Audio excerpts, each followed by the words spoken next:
പരിശുദ്ധാത്മാവേ സഹായക, നിരന്തരമെന്നെ സഹായിക്കണേ. നിത്യവും കൂടെ വസിക്കുന്നോനേ, അഭിഷേകത്തിൻ അഗ്നി നിറച്ചിടണേ.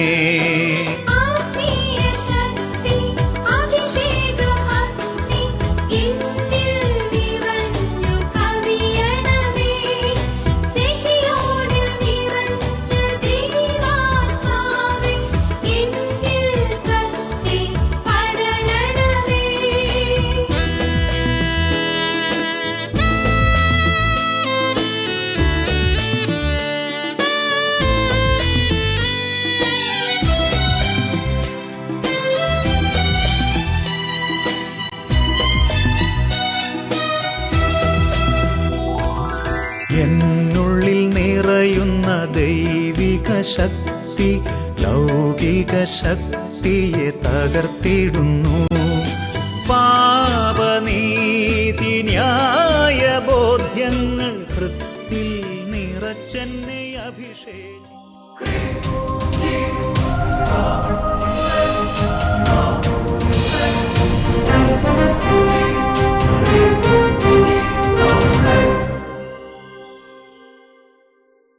Praise the Lord. Praise the Lord. Hallelujah. Hallelujah. അഭിഷേകാഗ്നിയുടെ എല്ലാ പ്രേക്ഷകർക്കും രക്ഷിതാവും കർത്താവുമായ യേശു ക്രിസ്തുവിൻ്റെ ധന്യനാമത്തിൽ കൃപയും സമാധാനവും. ഹല്ലേലൂയ. ഹല്ലേലൂയ. പ്രിയപ്പെട്ട സഹോദരങ്ങളെ, അഭിഷേകാഗ്നിയുടെ ശുശ്രൂഷയിൽ നിങ്ങളെ വീണ്ടും കണ്ടുമുട്ടുമ്പോൾ എനിക്ക് വളരെ സന്തോഷമാണ്. നിങ്ങൾക്ക് എന്നെയും കണ്ടുമുട്ടുമ്പോൾ സന്തോഷമാണെന്ന് ഞാൻ വിചാരിക്കുകയാണ്. കുട്ടികളെ ഞാൻ പ്രത്യേക അഭിവാദനം ചെയ്യുന്നു. ചിൽഡ്രൻ എല്ലാവരും ഞാൻ പ്രത്യേക അഭിവാദനം ചെയ്യുകയാണ്. അതുപോലെ തന്നെ പാരൻസ്, രോഗികൾ എല്ലാവരും ഞാൻ എൻ്റെ പ്രാർത്ഥനയിൽ സദാ സ്മരിക്കുന്നുണ്ട്. വിശുദ്ധ ബലി അർപ്പിക്കുമ്പോൾ ഈ അഭിഷേകാഗ്നി കാണുന്നവരെ ഹൃദയത്തിൽ വഹിച്ച് ഞാൻ സമർപ്പിച്ച് പ്രാർത്ഥിക്കുന്നുണ്ട്. ചിലരൊക്കെ ചോദിക്കാറുണ്ട്, അച്ഛൻ ഞാൻ അഭിഷേകത്തേക്ക് വരുന്നില്ലേ? അല്ല, ചിലരിങ്ങനെ ചോദിച്ചത് എന്നെ അതിശയപ്പെടുത്തി. അച്ഛന് വല്ല രോഗമൊക്കെ പിടിച്ചോ? അച്ഛനിപ്പം കിടപ്പായോ? ഒരു രോഗവും ഇല്ല സഹോദരങ്ങളെ. ഞാനിവിടെ അട്ടപ്പാടിയിൽ ഓടിപ്പാഞ്ഞ് നടന്ന് ഓരോ കാര്യങ്ങൾ ചെയ്തുകൊണ്ടിരിക്കുകയാണ്. ഇവിടെ കുറേ കൂടുതൽ ഉത്തരവാദിത്തങ്ങളും ശുശ്രൂഷകളും വന്നതുകൊണ്ടാണ് ഇപ്പോൾ അഭിഷേകനിക്ക് മുഴുവൻ സമയം കിട്ടാത്തത്. നമ്മുടെ SGM അഭിഷേക് സിസ്റ്റേഴ്സിൻ്റെ ശുശ്രൂഷകൾ, നമ്മുടെ PDMൻ്റെ കാര്യങ്ങൾ, അനോയിൻറ്റിംഗ് ഫോർ കാത്തലിക് മിനിസ്ട്രിയുടെ ശുശ്രൂഷകൾ, PLRൻ്റെ കാര്യങ്ങൾ, റൂഹാമൗണ്ടിലെ ചില ശുശ്രൂഷകൾ, അതുപോലെ തന്നെ മിസ്പ ഫൗണ്ടേഷൻ ഫോർ വേൾഡ് ഇവാഞ്ചലൈസേഷൻ്റെ ചില കാര്യങ്ങൾ, സഹിയോൻ മിനിസ്ട്രീസിൻ്റെ ശുശ്രൂഷകൾ, ഇങ്ങനെ ഒരുപാട്, പിന്നെ കൽക്കുരിശ് മലയുള്ള ശുശ്രൂഷകൾ, ഇങ്ങനെ പല കാര്യങ്ങളോട് ബന്ധപ്പെട്ട് കുറേ സമയങ്ങളുള്ള പോകുന്നത് കൊണ്ട് അത് പണ്ടതുപോലെ മുഴുവൻ സമയവും അഭിഷേകനിക്ക് എനിക്ക് എത്താൻ പറ്റുന്നില്ല. പക്ഷേ ബിനോയച്ചൻ്റെ സഹകരണം വളരെ ശക്തമാണ്.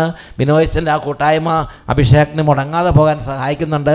നിങ്ങളെല്ലാവരും മാക്സിമം ആളുകളെ കൂടുതൽ കൂട്ടി അഭിഷേകനിയുടെ സമയത്ത് ബിനോയച്ചനായാലും സാംസണച്ചനായാലും വട്ടായലച്ചനായാലും ഒരേ ആത്മാവിൻ്റെ ശുശ്രൂഷ, സ്വർഗരാജ്യത്തിൻ്റെ ആത്മാവ് പ്രവർത്തിക്കുന്ന സമയം വരിക എന്ന് പറഞ്ഞ് എല്ലാവരും ഒരുമിച്ച് കൂട്ടണമെന്ന് സ്നേഹപൂർവ്വം ഞാൻ നിങ്ങളെ ഓർമ്മപ്പെടുത്തുന്നു. കുട്ടികളെ, നിങ്ങളെ പ്രത്യേകം ഞാൻ എല്ലാ അഭിഷേകന ശുശ്രൂഷയും ഇൻവൈറ്റ് ചെയ്യുകയാണ്. നിങ്ങളുടെ ഫ്രണ്ട്സിനോടും പറയണം. നിങ്ങൾ ഈ അടുത്ത ആഴ്ച തന്നെ ഒരാളോടും കൂടെ പറഞ്ഞ് അങ്ങനെ ഓരോ ആഴ്ചയും കൂട്ടി വചനം കേൾക്കാൻ വേണ്ടി ആളുകളെ ഒരുമിച്ച് കൂട്ടണമെന്ന് സ്നേഹപൂർവ്വം ഓർമ്മപ്പെടുത്തുകയാണ്. ശനിയാഴ്ച തോറും അഭിഷേകനിക്ക് വേണ്ടി ഉപവസിക്കുന്ന സഹോദരങ്ങളുണ്ട്. അവർ ആ ഉപവാസം കണ്ടിന്യൂ ചെയ്യണം. അങ്ങനെ കൂടുതൽ ആളുകൾ ദൈവകൃപ സമൃദ്ധമാകാൻ ഈ ശുശ്രൂഷ വഴി ദൈവം ഇടവരുത്തണം. അതിനുവേണ്ടി എളിയ മക്കളുടെ പ്രാർത്ഥനകളും കൂട്ടായ അധ്വാനവും ദൈവം വിലമതിക്കുന്നുണ്ട്. ഈ സമയം നമുക്ക് എല്ലാവർക്കും ഒന്ന് എഴുന്നേറ്റ് നിൽക്കാം. നിങ്ങളെ കാണുമ്പോൾ ഞാൻ സന്തോഷത്തോടെ ദൈവത്തിന് നന്ദി പറയും. ഓരോ കുർബാനകളിലും അഭിഷേകനെ കാണുന്നവരെ അച്ഛൻ്റെ ഹൃദയത്തിൽ സംഭവിച്ച് ദൈവത്തോട് സമർപ്പിച്ച് പ്രാർത്ഥിക്കുന്നുണ്ട്. നിങ്ങളുടെ കാര്യങ്ങളെല്ലാം അട്ടപ്പാടിയിലെ അച്ഛൻ്റെ കുർബാനകളിൽ പ്രത്യേക ദൈവസന്നിധിയിലേക്ക് സമർപ്പിക്കുന്നുണ്ട്. നമുക്ക് രണ്ട് കരങ്ങളൊന്ന് ഉയർത്തിപ്പിടിക്കാം. ദൈവമേ, ഇന്ന് ആദ്യമായി ശുശ്രൂഷയ്ക്ക് വന്നവരെയും വർഷങ്ങളായി ശുശ്രൂഷകൾ കൂടിക്കൊണ്ടിരിക്കുന്നവരെയും വിദ്യാർത്ഥിനികൾ, രോഗികൾ, എല്ലാ മക്കളുടെ കണ്ണുനീരും വേദനയും സമർപ്പിക്കുകയാണ് കർത്താവേ. അപ്പാ, അങ്ങയുടെ ആത്മാവിനെ അയക്കണമേ. പരിശുദ്ധാത്മാവേ, എഴുന്നള്ളി വരണമേ. ഞങ്ങളെ ഉപേക്ഷിക്കരുത് പരിശുദ്ധാത്മാവേ. ഞങ്ങളോട് കരുണ തോന്നണമേ പരിശുദ്ധാത്മാവേ. വിശ്വാസികളുടെ സമൂഹത്തിൻ്റെ അധിപനായ പരിശുദ്ധാത്മാവേ, ഞങ്ങളുടെ രാജാവായ പരിശുദ്ധാത്മാവേ, ഞങ്ങൾക്ക് എല്ലാ ജ്ഞാനവും ബുദ്ധി വിവേകവും ബോധവും തരുന്ന പരിശുദ്ധാത്മാവേ, ഈ സമയം വരണമേ. രണ്ട് കരങ്ങളെ ഉയർത്തുക. മക്കളെ കരങ്ങൾ ഉയർത്തി ഉറക്കെ സ്തുതിക്കാം. ഹല്ലേലൂയ, ഹല്ലേലൂയ, ആരാധന, ആരാധന, ആരാധന, ആരാധന, ആരാധന. പരിശുദ്ധാത്മാവേ, പരിശുദ്ധാത്മാവേ, പരിശുദ്ധാത്മാവേ, ഹോളി സ്പിരിറ്റ്, ഹോളി സ്പിരിറ്റ്, ഓ വെൽക്കം, വെൽക്കം, വെൽക്കം.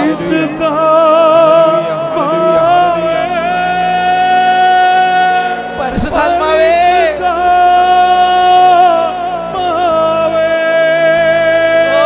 ദൈവത്തിന്റെ ആത്മാവേ,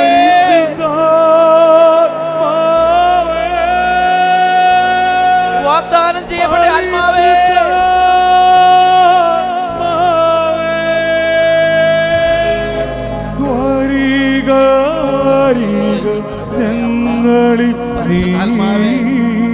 പരിശുദ്ധാത്മാവേ, പരിശുദ്ധാത്മാവേ,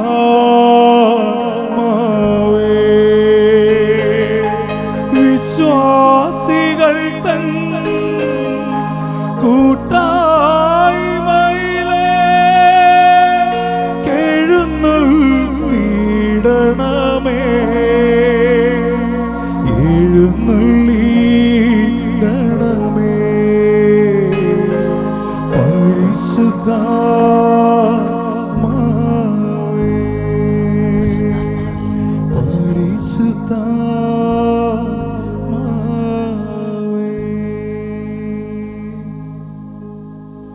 പരിശുദ്ധാത്മാവേ നന്ദി. ഇന്ന് ഒരു വരം, ഒരു സ്പെഷ്യൽ ഗിഫ്റ്റ് ഈ വചനം കേൾക്കുന്ന മക്കളുടെ ഹൃദയങ്ങളിലേക്ക് പതിപ്പിക്കണമേ. സമാധാനത്തിൻ്റെ വരം നൽകണമേ, ക്ഷമയുടെ വരം നൽകണമേ, സ്നേഹത്തിൻ്റെ അഭിഷേകം നൽകണമേ, രോഗികൾക്ക് സൗഖ്യത്തിൻ്റെ ഒരു ഇടപെടൽ നൽകണമേ. അവിടുന്ന് സ്പർശിക്കണമേ പരിശുദ്ധാത്മാവേ. കണ്ണുനീർ ഒപ്പിയെടുക്കണമേ പരിശുദ്ധാത്മാവേ. ഹൃദയങ്ങളെ തൊടണമേ പരിശുദ്ധാത്മാവേ. ആത്മീയ ഉണർവ് നൽകണമേ പരിശുദ്ധാത്മാവേ. പ്രാർത്ഥനയുടെ വരങ്ങൾ നൽകണമേ പരിശുദ്ധാത്മാവേ. ഓ പരിശുദ്ധാത്മാവേ, ജ്ഞാനത്തിന് വരം നൽകണമേ. വിദ്യാർത്ഥികൾക്ക് പഠിക്കാനുള്ള വരം നൽകണമേ പരിശുദ്ധാത്മാവേ. അങ്ങയുടെ ശക്തിയുടെ ധൈര്യം നൽകണമേ, ശക്തിയുടെ അരപ്പട്ടുകൊണ്ട് മുറുക്കണമേ. കൃപയുടെ ബലം നൽകണമേ പരിശുദ്ധാത്മാവേ. ഹല്ലേലൂയ, ഹല്ലേലൂയ, ആരാധന, ആരാധന. വിശുദ്ധിയോടെ നിറയ്ക്കണമേ, വിശുദ്ധിയോടെ നിറയ്ക്കണമേ, വിശുദ്ധി വരമായി നൽകണമേ, വിശുദ്ധി വരമായി നൽകണമേ, വിശുദ്ധി വരമായി നൽകണമേ.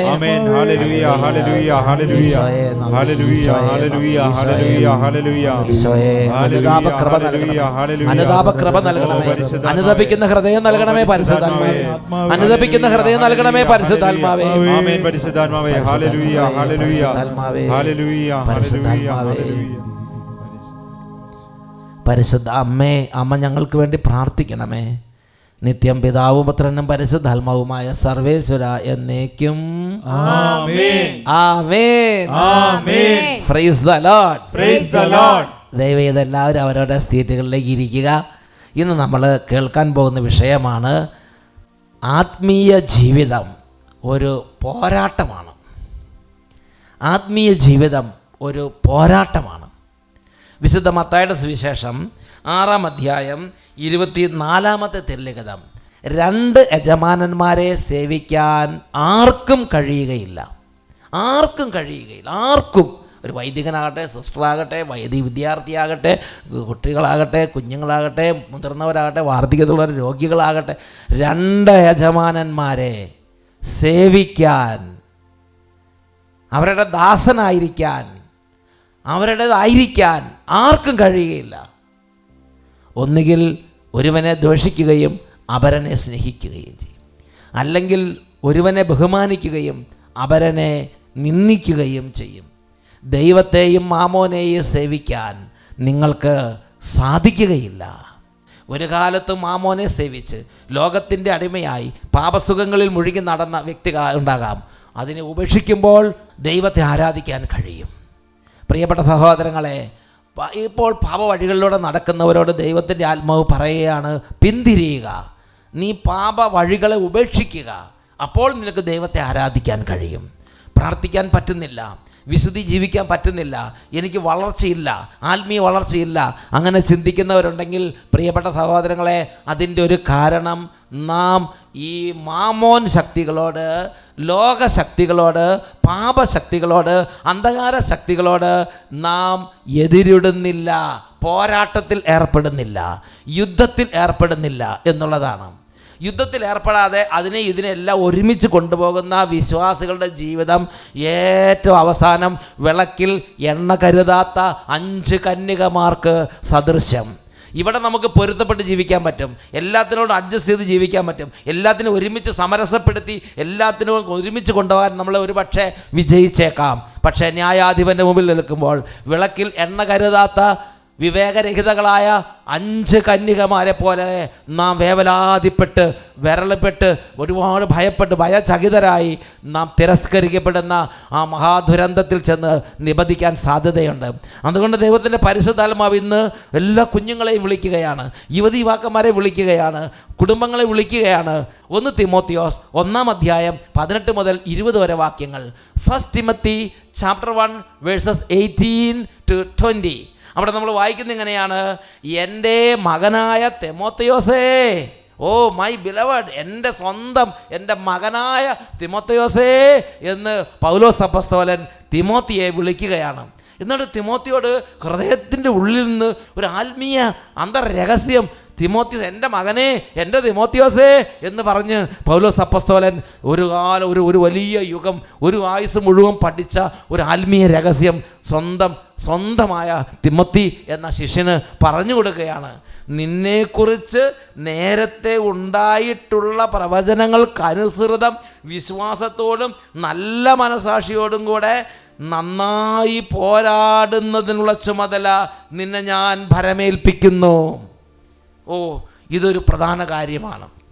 നീ നിൻ്റെ നല്ല മനസാക്ഷി അനുസരിച്ച് വചനമനുസരിച്ച് ജീവിക്കാൻ വേണ്ടി നന്നായി പോരാടാനുള്ള ചുമതല ഇന്ന് നിന്നെ ഞാൻ ഭരമേൽപ്പിക്കുന്നു. ചില ആളുകൾ മനസാക്ഷിയെ തിരസ്കരിച്ചുകൊണ്ട് വിശ്വാസം തീർത്തും നശിപ്പിച്ച് കളയുന്നു. മനസാക്ഷിയെ തിരസ്കരിച്ച് എന്ന് പറഞ്ഞാൽ എന്താ?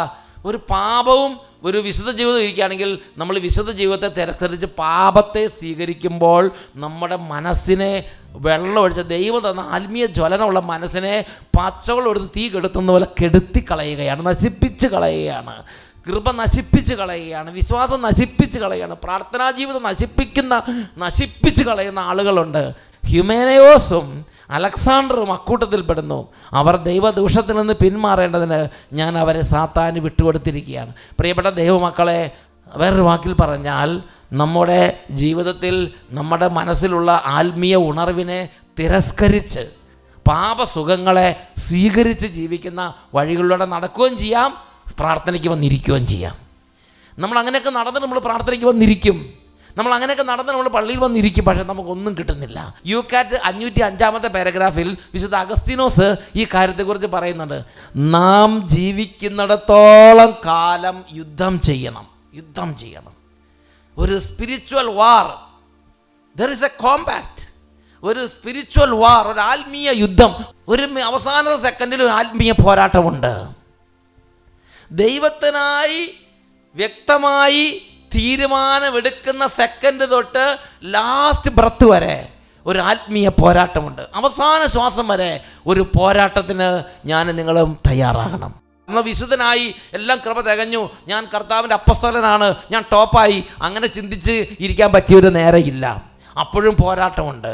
മരം വളരുന്നതിനനുസരിച്ച് കാറ്റ് കൂടുതൽ പിടിക്കും എന്ന് നമ്മൾ മനസ്സിലാക്കണം. ഒരു കൊച്ചുകുട്ടിയായിരിക്കുമ്പോൾ അതിന് പറ്റിയ ചെറിയ പോരാട്ടമായിരിക്കാം. എത്രമാത്രം ആത്മീയമായി വളരുന്നോ അത്രയും ശക്തമായ പോരാട്ടത്തിൽ നാം ഏർപ്പെടേണ്ടതുണ്ട്. നാം യുദ്ധം ചെയ്യുന്നിടത്തോളം കാലം അത് ഒരു വസ്തുതയുടെ അടയാളമാണ്. നാം തോൽപ്പിക്കപ്പെട്ടിട്ടില്ല. ദൈവത്തിൻ്റെ ആത്മാവ്, നാം സ്വീകരിച്ച പരിശുദ്ധാത്മാവ് നമ്മിൽ ഇപ്പോൾ ശക്തിയോടെ ഇരിക്കുന്നു. നാം പരിശുദ്ധാത്മാവിനാൽ നയിക്കപ്പെടുന്ന പരിശുദ്ധാത്മാവ് ഉള്ള ശരീരങ്ങളാണ് എന്നതിൻ്റെ അടയാളമാണ് നാം ഇപ്പോഴും യുദ്ധം ചെയ്തുകൊണ്ടിരിക്കുന്നു എന്നുള്ളത്. അവൾ വേറൊരു വാക്കി പറഞ്ഞ എന്താ അർത്ഥം? യുദ്ധം ചെയ്യുന്നില്ലെങ്കിൽ അതിൻ്റെ അർത്ഥം എന്താണ്? ഒരു പാപം കണ്ട അപ്പം തന്നെ വീണ് പോവാണ്, റെസിസ്റ്റ് ചെയ്യാൻ തോന്നുന്നില്ല. ഒരു ചെറിയ പ്രലോഭനം വന്ന് അപ്പം തന്നെ വീണ് പോവുകയാണ്, റെസിസ്റ്റ് ചെയ്യുന്നില്ല, എതിർക്കുന്നില്ല. അത് അങ്ങനെ തന്നെ അപ്പാടെ നമ്മൾ വിഴുങ്ങുന്നു. ചൂണ്ട കാണുന്ന മീൻ പോയി വിഴുങ്ങണ മാതിരി നമ്മൾ ഏത് അവസ്ഥ വന്നാലും അപ്പം തന്നെ അരച്ചു തല്ലി വീഴുന്നു. എന്താണ് അതിൻ്റെ കാരണം? അതിൻ്റെ ഒരു അർത്ഥം ഇതാണ്: ദൈവത്തിൻ്റെ ആത്മാവ് മൃതപ്രായമായി.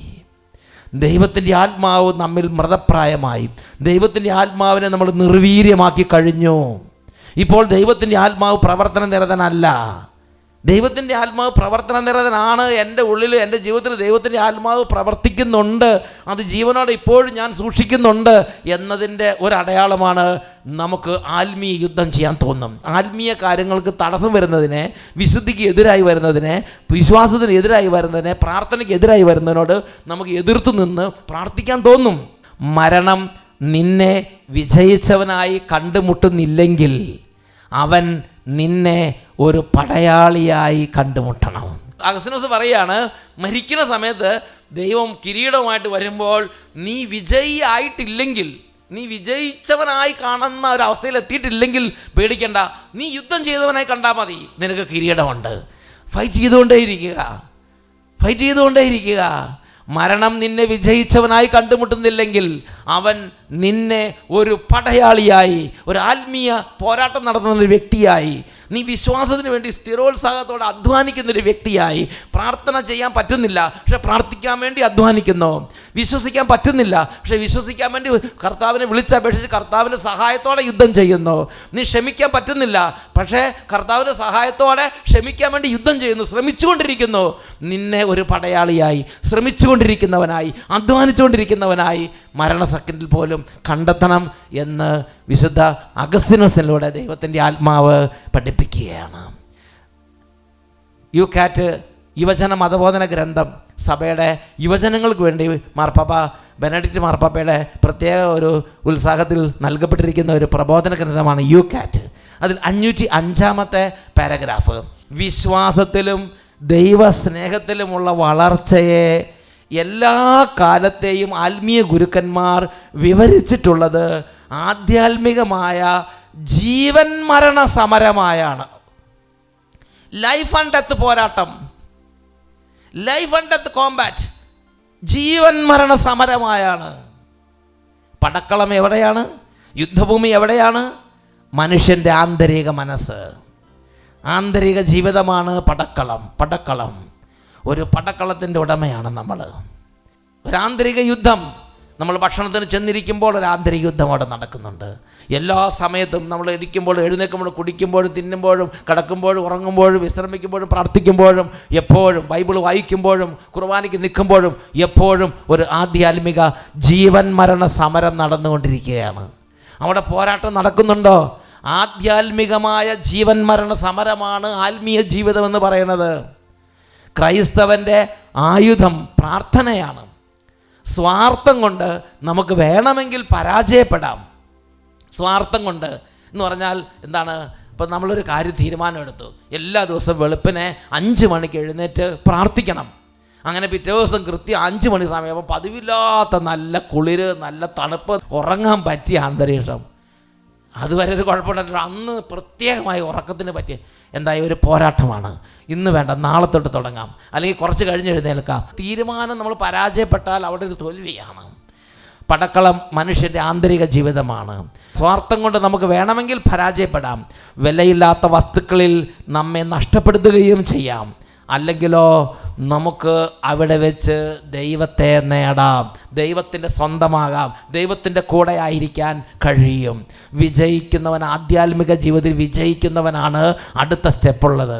ആധ്യാത്മിക ജീവിതത്തിൽ, ആധ്യാത്മിക യുദ്ധത്തിൽ വിജയിക്കുന്നവന് മാത്രമേ അടുത്ത ചുവട് ഉള്ളൂ. ആധ്യാത്മിക ജീവിതത്തിൽ വിജയിക്കുന്നതിന് മാത്രമേ ആധ്യാത്മികമായ യാത്രയുള്ളൂ. അല്ലെങ്കിൽ അവിടെ തീർന്നു, അവിടെ വെച്ച് സ്റ്റോപ്പായി, അവിടെ കിടക്കുകയാണ് നമ്മൾ. വിലയില്ലാത്ത വസ്തുക്കളിൽ നമ്മെ തന്നെ നഷ്ടപ്പെടുത്താം, അല്ലെങ്കിൽ നമുക്ക് ദൈവത്തെ നേടാം. യുകാറ്റിൻ്റെ 505 English quotation: the spiritual masters of all times have described growth in faith and love of God as spiritual life and death Kombat. The battle field is man's interior life. ആന്തരിക ജീവിതം, ആന്തരിക മനുഷ്യൻ, മനസ്സിൻ്റെ മണ്ഡലമാണ് യുദ്ധക്കളം. ആവിലായിലെ വിശുദ്ധ അമ്മ ത്രേസ്യ ഈ ആധ്യാത്മിക യുദ്ധത്തിൻ്റെ ഈ ഒരു പടക്കളത്തെക്കുറിച്ച് നല്ല അനുഭവമുള്ള വ്യക്തിയാണ്. ആവിലായിലെ വിശുദ്ധ അമ്മ ത്രേസ്യ 1515 എന്ന് പറഞ്ഞാൽ 5 നൂറ്റാണ്ടുകൾക്ക് മുമ്പ് ജീവിച്ചിരുന്നൊരു വ്യക്തിയാണ് ആവിലായിലെ വിശുദ്ധ അമ്മ ത്രേസ്യ. അമ്മ ത്രേസ്യ പറയാണ്, വിശുദ്ധമായ ഒരു ധീരത നമുക്ക് ആവശ്യമാണ്. എന്തെന്നാൽ ദൈവം ധീരതയുള്ള ചുവട് വെക്കുന്നവരെ സഹായിക്കുന്നു, ചുവട് വെക്കണം എന്ന് ആലോചിച്ച് നിൽക്കുന്ന കുറേ പേരുണ്ട്. അവരുടെ തീരുമാനം വരട്ടെ. ചുവട് വെക്കുന്നവരെ, ധീരതയുള്ളവരെ, യുദ്ധം ചെയ്യുന്നവരെ ദൈവം സഹായിക്കുന്നു. അവിടുന്ന് മറ്റു കാര്യങ്ങൾ നോക്കാറില്ല. ഇത് ഏത് വ്യക്തിയാണ്, ഇത് പഴയ നല്ല ശക്തിയുള്ള വ്യക്തിയാണോ, പാരമ്പര്യമുള്ള വ്യക്തിയാണോ ഒന്നും നോക്കാറില്ല. തീരുമാനമുണ്ടോ? ഇപ്പോൾ തീരുമാനം എടുക്കുന്നു, ഞാൻ എൻ്റെ കർത്താവിന് വേണ്ടി തീരുമാനം എടുക്കുന്നു, ഞാൻ ഇന്ന കാര്യങ്ങൾ ഉപേക്ഷിക്കും, ഞാൻ ഇന്ന വഴികളോട് നടക്കും, ഇന്നതായിരിക്കും എൻ്റെ കർത്താവിന് ഞാൻ സമ്മാനിക്കാൻ പോകുന്നത്, ഞാൻ ഉപവാസം എടുക്കും, അല്ലെങ്കിൽ ഞാൻ ബൈബിൾ വായിക്കും. തീരുമാനമുണ്ടോ? ആ തീരുമാനത്തിന് ദൈവം സഹായിക്കും. ആ ചുവട് വെക്കുന്നവരെ ദൈവം സഹായിക്കും. പല ആളുകളും പറഞ്ഞങ്ങനെയാണ്, എനിക്കൊരു സഹായവും കിട്ടുന്നില്ല, എനിക്കൊരു ശക്തിയും കിട്ടുന്നില്ല, എനിക്ക് ദൈവത്തിന് അനുഭവം കിട്ടുന്നില്ല. യുദ്ധമില്ലാത്തടത്ത് അനുഭവം ഉണ്ടാവില്ല, യുദ്ധമില്ലാത്തടത്ത് അഭിഷേകമില്ല, യുദ്ധമില്ലാത്തടത്ത് വളർച്ചയില്ല. ആരാണോ ആത്മീയമായ പോരാട്ടത്തിന് തയ്യാറാകുന്നത്, അവിടെ കർത്താവ് കൂടെ നിൽക്കും. അവിടെ കർത്താവിന് അനുഭവമുണ്ട്, അവിടെ ആത്മാവിൻ്റെ വരങ്ങളുണ്ട്, അവിടെ കൃപകളുണ്ട്, അവിടെ അഭിഷേകമുണ്ട്, അവിടെ അനുഭവമുണ്ട്. അവിടെ ദൈവം കൈപിടിക്കുന്ന, ദൈവം നടത്തുന്ന അനുഭവങ്ങളിൽ ആ വ്യക്തി ശക്തി പ്രാപിക്കും. വിശുദ്ധ ഫൗസ്റ്റീനയുടെ ഡയറി കുറിപ്പിൽ 1560 പാരഗ്രാഫ്, ഇന്ന് ഫെബ്രുവരി 3, 1938 ദിവ്യകാരുണ്യ സ്വീകരണ ശേഷം ഈശോ എനിക്ക് ചില നിർദ്ദേശങ്ങൾ നൽകി. ഈശോ പറയാണ്, ആധ്യാത്മികമായ പോരാട്ടത്തെക്കുറിച്ചുള്ള ചില നിർദ്ദേശങ്ങൾ ഈശോ വിശുദ്ധ ഫൗസ്റ്റീനയ്ക്ക് കൊടുക്കണം. വിശുദ്ധ ഫൗസ്റ്റീനയുടെ ജീവിതത്തിലും നിരന്തര സ്ട്രഗിൾ, നിരന്തര പോരാട്ടമാണ്. വിശുദ്ധി കൂടുന്നതനുസരിച്ച് തിന്മയുമായുള്ള പോരാട്ടം കൂടും. ചില നിർദ്ദേശങ്ങൾ നൽകി. 5 നിർദ്ദേശങ്ങളാണ് വിശുദ്ധ ഫൗസ്റ്റീനയ്ക്ക് നൽകിയത്. ആ 5 നിർദ്ദേശങ്ങൾ 1560 പാരഗ്രാഫിൽ കൊടുത്തിട്ടുണ്ട്. ഒന്നാമത്തെ നിർദ്ദേശം, പ്രലോഭനങ്ങൾക്കെതിരായി തനിയെ പോരാടാതെ ഉടനെ തന്നെ കുമ്പസാരക്കാരനെ അറിയിക്കുക. ഒരു കത്തോലിക്കനാണെങ്കിൽ നിങ്ങൾ കുമ്പസാരക്കൂട്ടിലേക്ക് ചെന്ന്, എൻ്റെ ഉള്ളിൽ ഇങ്ങനത്തെ ചില ബുദ്ധിമുട്ടുകൾ നടക്കുന്നുണ്ട്, ഇങ്ങനത്തെ ചില എതിർചിന്തകൾ, ദൈവം ഉണ്ടോ ഇല്ലയോ എന്ന് തോന്നുന്നു, എനിക്ക് പ്രാർത്ഥിക്കുമ്പോൾ എനിക്ക് ഇത് വെറുതെയാണ്, യൂസ്ലെസ് ആണെന്ന് തോന്നുന്നു, നോൺസെൻസ് ആണെന്ന് തോന്നുന്നു. പ്രലോഭനം ഉണ്ടാകുമ്പോൾ തനിയെ യുദ്ധം ചെയ്യാതെ ഉടനെ കുമ്പസാരക്കാരനെ അറിയിക്കുക. കത്തോലിക്കനല്ലെങ്കിൽ പ്രിയപ്പെട്ട സഹോദരങ്ങളെ, നിങ്ങൾ ഇരുന്ന് ഈശോയോട് ഒറ്റയ്ക്ക് പറയുക, ഈശോയെ എനിക്ക് ഇങ്ങനത്തെ ബുദ്ധിമുട്ട് തോന്നുന്നുണ്ട്, പരിശുദ്ധാത്മാവിനെ അയച്ചതിനെ ശക്തിപ്പെടുത്തണമെന്ന് പറഞ്ഞ് ദൈവസഹായം വിളിച്ചപേക്ഷിക്കുക. കത്തോലിക്കനാണെങ്കിൽ കുമ്പസാരക്കൂടി ചെന്ന് കുമ്പസാരക്കാരനെ അറിയിക്കുന്നത് എളുപ്പത്തിൽ ഇതിനെ അഭിമുഖീകരിക്കാൻ സഹായിക്കുന്ന ഒരു കാര്യമാണ്. പ്രലോഭനങ്ങൾക്കെതിരെ തനിയെ പോരാടാതെ ഉടനെ തന്നെ കുമ്പസാരക്കാരനെ അറിയിക്കുക. അങ്ങനെ ചെയ്യുമ്പോൾ പ്രലോഭനത്തിൻ്റെ ശക്തി കുറച്ച് കുറയും, അതിൻ്റെ ബലം കുറയും, ആധിപത്യം കുറയും. രണ്ടാമതായി, ഇത്തരത്തിലുള്ള വിഷമസന്ധിയിൽ നിൻ്റെ സമാധാനം നഷ്ടപ്പെടുത്തരുത്. എൻ്റെ സാന്നിധ്യത്തിൽ ജീവിക്കുക. ഈശോ അബ്രഹാത്തോട് പറഞ്ഞു, walk before me and be perfect. നീ എൻ്റെ സന്നിധിയിൽ വ്യാപരിച്ച് കുറ്റമറ്റവനായിരിക്കുക. അതുതന്നെയാണ് വിശുദ്ധ ഫൗസ്റ്റീനയോടും ഈശോ പ്രത്യക്ഷപ്പെട്ട് പറയണത്. നീ ഇങ്ങനെ ഒരു പ്രതിസന്ധിപ്പെട്ടു, ഒരു വിശ്വാസത്തിന് ദൈവം ഉണ്ടോ ഇല്ലയോ എന്ന് സംശയം വന്നു, ഒട്ടും ഈ പ്രാർത്ഥനയോട് ഒരു ഉപകാരമില്ല, എന്തിനിങ്ങനെ പ്രാർത്ഥിക്കണം, ഒരു ഇതിന് വിശ്വാസത്തിനെതിരായ സംശയം വന്നു, വിശുദ്ധിക്കെതിരായ സംശയം വന്നു, അല്ലെങ്കിൽ അശുദ്ധ വാക്കുകൾ വന്നു, പല കാര്യങ്ങളിൽ പല വിധത്തിൽ അന്ധകാരശക്തി നമ്മളെ പീഡിപ്പിക്കും. അപ്പോൾ എന്ത് ചെയ്യണം? നിൻ്റെ സമാധാനം നഷ്ടപ്പെടുത്തരുത്. അയ്യോ എല്ലാം നശിച്ചേ, ഇനി രക്ഷയില്ലേ, ഞാൻ തകർന്നു, ദൈവം എവിടെയാ കാണുന്നില്ലല്ലോ, പ്രാർത്ഥിക്കുമ്പോൾ അനുഭവമില്ലല്ലോ, തകർന്നേ, തരിപ്പണമായേ, ഇന്ന് അങ്ങനെ നിരാശയിലേക്ക് പോകരുത്. നിൻ്റെ സമാധാനം നഷ്ടപ്പെടുത്തരുത്. നീ എൻ്റെ സാന്നിധ്യത്തിൽ ജീവിക്കുക. എൻ്റെ അമ്മയുടെയും വിശുദ്ധരുടെയും സഹായം, ആ കൂട്ടായ്മ, വിശുദ്ധരുടെ കൂട്ടായ്മയിൽ നീ ആയിരിക്കുക. മൂന്നാമതായി, ഞാൻ നിന്നെ നിരീക്ഷിക്കുന്നുണ്ടെന്നും സഹായിക്കുന്നുണ്ടെന്നും നീ നിൻ്റെ മനസ്സിൽ ഉറപ്പായി ശരണപ്പെടുക. ദൈവത്തിലുള്ള ശരണം, ഏത് ആത്മീയ യുദ്ധത്തിലും ദൈവത്തിലുള്ള ശരണം വളരെ പ്രധാനപ്പെട്ടതാണ്. വിജയിച്ചാലും തോറ്റാലും ദൈവത്തിലുള്ള ശരണം ഉണ്ടായിരിക്കുക. വിശുദ്ധ കൊച്ചുത്രസ്യ പുണ്യവതി ഈശോയോട് ഇങ്ങനെ പറഞ്ഞതായി ഞാൻ കേട്ടിട്ടുണ്ട്. വിശുദ്ധ കൊച്ചുത്രസ്യ പുണ്യവതിയെക്കുറിച്ച്, വിശുദ്ധ കൊച്ചുത്രസ്യ പുണ്യവതിക്ക് പ്രാർത്ഥനാ ജീവിതത്തിൽ വളരെ വിരസത, ഒട്ടും അനുഭവമില്ല. അപ്പോൾ കൊച്ചുത്രസ്യ പുണ്യവതി പറയാണ്, എനിക്ക് അനുഭവം ഇല്ലെങ്കിലും ഞാൻ അങ്ങയെ കാത്തിരിക്കും. അങ്ങയെ ഒന്ന് കണ്ടിട്ട്, അങ്ങയുടെ ആശ്വാസം ഒന്ന് കിട്ടിയിട്ട്, അങ്ങയെ ഒന്ന് വാരിപ്പിണർന്നിട്ട്, അങ്ങ് എന്നെ ഒന്ന് പുലുകിയിട്ട് എത്രയോ മാസങ്ങളായി, ഒരക്ഷരം പോലും മിണ്ടാൻ പറ്റാത്ത എത്രയോ മാസങ്ങളും എത്രയോ കാലമായി, എത്രയോ സമയം, എത്രയോ ദിവസങ്ങളായി. എന്നാലും ഞാൻ അങ്ങയെ സംശയിക്കില്ല. I trust in you. എനിക്കറിയാം നീ എന്നെ സ്നേഹിക്കുന്നു, നീ എൻ്റെ അടുത്തുണ്ട്, എനിക്കറിയാം. അങ്ങ് ഉചിതമായ സമയം വരുമ്പോൾ എനിക്ക് വീണ്ടും അനുഭവം തരും, എനിക്കറിയാമെന്ന് പറഞ്ഞ് കൊച്ചുത്രസ്യ പുണ്യവതി ഈശോയുള്ള ശരണം ഏറ്റു പറയുന്നുണ്ട്. അതാണ് പറയുന്നത്, ഞാൻ നിന്നെ നിരീക്ഷിക്കുന്നുണ്ടെന്നും സഹായിക്കുന്നുണ്ടെന്നും നിൻ്റെ മനസ്സിൽ ഉറപ്പുണ്ടായിരിക്കട്ടെ. നാലാമതായി, ഞാൻ നിന്നെ സഹായിക്കുന്നത് കൊണ്ട് ആത്മാവിൻ്റെ പോരാട്ടത്തിലും പ്രലോഭനത്തിലും നീ ഭയചകിതയാകരുത്. പോരാടാൻ നീ തയ്യാറായാൽ വിജയം എപ്പോഴും നിൻ്റേത് തന്നെ എന്ന് മനസ്സിലാക്കുക. കാരണം അവിടെ കർത്താവ് സഹായിക്കാനുണ്ട്. അതുകൊണ്ട് പോരാടാൻ നീ തയ്യാറായാൽ എപ്പോഴും നിൻ്റേതാണ് വിജയം. നീ ഇത് മനസ്സിലിപ്പോൾ കുറിച്ചിട്ടുള്ളതാണ് പറയണത്. 5-മതായി, ധീരതയോടെ പോരാടുമ്പോൾ നീ എന്നെ അത്യധികം മഹത്വപ്പെടുത്തുകയും നിൻ്റെ യോഗ്യത ഞാൻ വർദ്ധിപ്പിക്കുകയും ചെയ്യും. എന്നോടുള്ള നിൻ്റെ വിശ്വസ്തത തെളിയിക്കാൻ പ്രലോഭനങ്ങൾ നിനക്ക് അവസരം തരും. പ്രിയപ്പെട്ട സഹോദരങ്ങളെ, ഈശോ വിശുദ്ധ പൗലോസിലേക്ക് പറഞ്ഞു കൊടുക്കുകയാണ്, എന്നോടുള്ള നിൻ്റെ വിശ്വസ്തതയും എന്നിലുള്ള നിൻ്റെ ശരണവും തെളിയിക്കാൻ ഈ പ്രലോഭനങ്ങൾ നിനക്കൊരു അസുലഭ അവസരം തരികയാണ്. നീ പോരാടുമ്പോൾ നീ എന്നെ അത്യധികം മഹത്വപ്പെടുത്തുന്നു, ഞാൻ നിൻ്റെ യോഗ്യത വർദ്ധിപ്പിക്കുന്നു. നല്ലതാണ്, ഇഷ്ടം പോലെ ഉണ്ടാകട്ടെ ഈ യുദ്ധം, നല്ലതാണ്. CCC 1308 പാരഗ്രാഫ്, ശരീരത്തിൻ്റെ പ്രായമല്ല ആത്മാവിൻ്റെ പ്രായം നിശ്ചയിക്കുന്നത്. എന്നെ ശ്രമിച്ചുകൊണ്ടിരിക്കുന്ന എൻ്റെ പ്രിയപ്പെട്ട മക്കളെ, ഇതിനകത്ത് ധാരാളം കുട്ടികളുണ്ട്, പ്രായമുള്ളവരുണ്ട്. ചിലപ്പോൾ 10-15 വയസ്സുള്ള കുട്ടികളൊക്കെ 10-50 വയസ്സ് വരെ ജീവിച്ചവരെക്കാൾ ആത്മീയമായി മുന്നോട്ട് പോയിട്ടുണ്ടാവും. യുദ്ധത്തിൽ അവർ മുന്നിലായിരിക്കും. ശരീരത്തിൻ്റെ പ്രായമല്ല ആത്മാവിൻ്റെ പ്രായം നിശ്ചയിക്കുന്നത്. ബാല്യത്തിൽ പോലും മനുഷ്യന് ആധ്യാത്മിക പക്വത നേടാൻ കഴിയും. ചിലപ്പോൾ 50 വയസ്സുള്ള ആൾക്ക് ഒരു 10 മിനിറ്റ് പോലും പ്രാർത്ഥിക്കാൻ പറ്റുന്നൊരവസ്ഥയായിരിക്കില്ല. എന്നാൽ ചെറുപ്പത്തിലെ ഈ കൃപാവരത്തോട് സഹകരിച്ച് യുദ്ധം ചെയ്തവർ, ചിലപ്പോൾ ഒരു 10-15 വയസ്സുള്ള കുട്ടിയാണ്, ചിലപ്പോൾ 10-20 വയസ്സുള്ള യുവാവാണെങ്കിൽ അദ്ദേഹത്തിന് ചിലപ്പോൾ മണിക്കൂറുകൾ പ്രാർത്ഥിക്കാൻ സാധിക്കുന്നു. അതുകൊണ്ട് ദൈവത്തിൻ്റെ വചനത്തെ അടിസ്ഥാനപ്പെടുത്തി സഭ പഠിപ്പിക്കുകയാണ്, ശരീരത്തിൻ്റെ പ്രായമല്ല ആത്മാവിൻ്റെ പ്രായം നിശ്ചയിക്കുന്നത്. ഒരു വ്യക്തി ഈശോയോട് ചേർന്ന് യുദ്ധം ചെയ്യുന്ന അനുസരിച്ച് ആത്മാവ് പക്വത പ്രാപിക്കും. അല്ലാത്ത ആത്മാവ് പക്വത പ്രാപിക്കുന്നില്ല, അല്ലാത്ത ആത്മാവ് സ്ഫുടം ചെയ്യപ്പെടുന്നില്ല, അല്ലാത്ത ആത്മാവ് സ്വർഗത്തിലുള്ള കിരീടത്തിന് വേണ്ടി ഒന്നും ശേഖരിക്കുന്നില്ല. ബാല്യത്തിൽ പോലും മനുഷ്യന് ആധ്യാത്മിക പക്വത നേടാൻ സാധിക്കും. ജ്ഞാനത്തിൻ്റെ പുസ്തകം പറയുന്നത് പോലെ, എന്തെന്നാൽ വാർദ്ധക്യം ബഹുമാന്യമാകുന്നത് ജീവിത ദൈർഘ്യം നിമിത്തമല്ല. ദൈവസന്നിധി നമ്മുടെ ജീവിതം ബഹുമാന്യമാകുന്നത് ദൈർഘ്യമുള്ള ജീവിതം നയിച്ചത് കൊണ്ടല്ല. ദൈവസന്നിധി യുദ്ധം ചെയ്യുന്ന ആത്മാവിൻ്റെ സ്ഫുടം ചെയ്ത അവസ്ഥയാണ് ദൈവസന്നിധി നമ്മളെ വിലയുള്ളതാക്കി മാറ്റുന്നത്. അതാണ് നമ്മുടെ ജീവിതം നമ്മൾ കിരീടത്തിന് അവകാശികളാക്കി മാറ്റുന്നത്. അഗസ്തീനോസിൻ്റെ കൊട്ടേഷൻ ഒന്നുകൂടെ നമുക്കൊന്ന് ഓർക്കാം. അഗസ്തീനോസ് പറയുകയാണ്, നാം ജീവിക്കുന്നിടത്തോളം കാലം യുദ്ധം ചെയ്തുകൊണ്ടേയിരിക്കണം. ഈ സമയം നമുക്ക് പരിശുദ്ധ കുർബാനയുടെ മുമ്പിൽ അല്പനേരം ഈ ഒരു കൃപയ്ക്ക് വേണ്ടി പ്രാർത്ഥിക്കാം.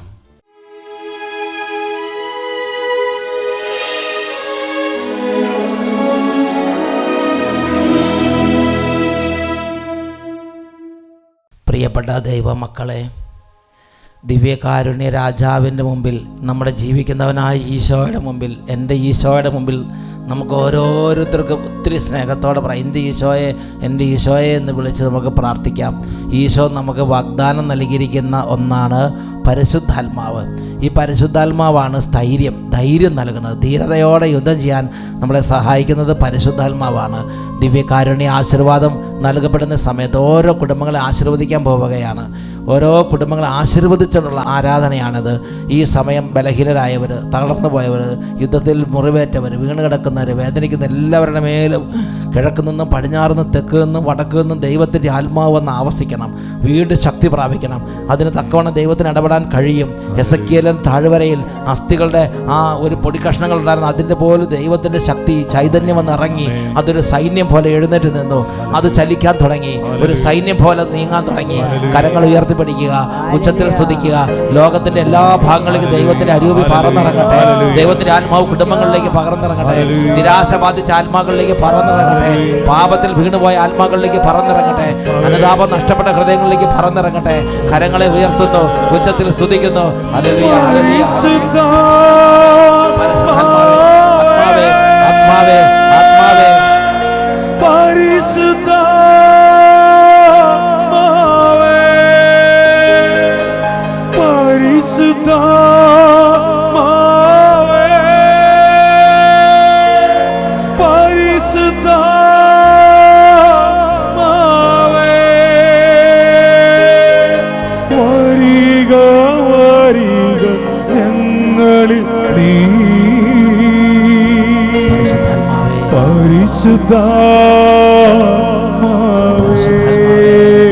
പരിശുദ്ധാത്മാവേ, പരിശുദ്ധാത്മാവേ